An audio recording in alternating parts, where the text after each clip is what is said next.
Director सहतामा Telangana doctor Srinivas ने रियासती high court में रिपोर्ट पेश करते हुए कहा कि रियासत में प्राइवेट हॉस्पिटलों में कोरोना के इलाज मायनों के सिलसिले में अजीम तरीन शराहों का तयन किया गया है। उन्होंने कहा कि 170 प्राइवेट हॉस्पिटलों के खिलाफ 350 शिकायत मौसूल हुई हैं। 30 शिकायत की यकसुई करते हुए मुतासरीन को 72.20 लाख रुपए की रकम वापस दिलाई गई। बकाया मुतासरीन के साथ इंसाफ की कोशिश की जाएगी। रियासत में कोरोना की सूरत हाल पर मामले की हाई कोर्ट ने समाअत की, जिसमें श्रीनिवास राव ने अपनी रिपोर्ट अदालत में पेश की। उन्होंने निशानदही करते हुए कहा कि रियासत में रोजाना तकरीबन 1.17 लाख कोरोना के मायने किए जा रहे हैं। मुस्बित शरह 1% कम हुई है। रियासत में टीका अंदाजी का अमल जारी है।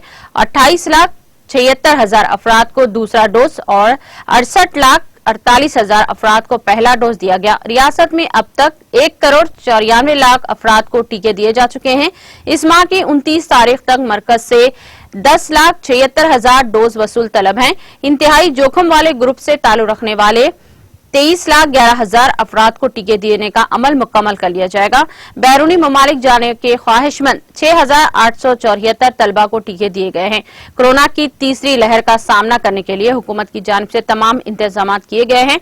सरकारी हॉस्पिटलों में 27,141 बिस्तरों में से 10,244 बिस्तरों को ऑक्सीजन के साथ तैयार रखा गया है। बकाया 16,914 को ऑक्सीजन के साथ लेस करने के इंतजाम किए जा रहे हैं।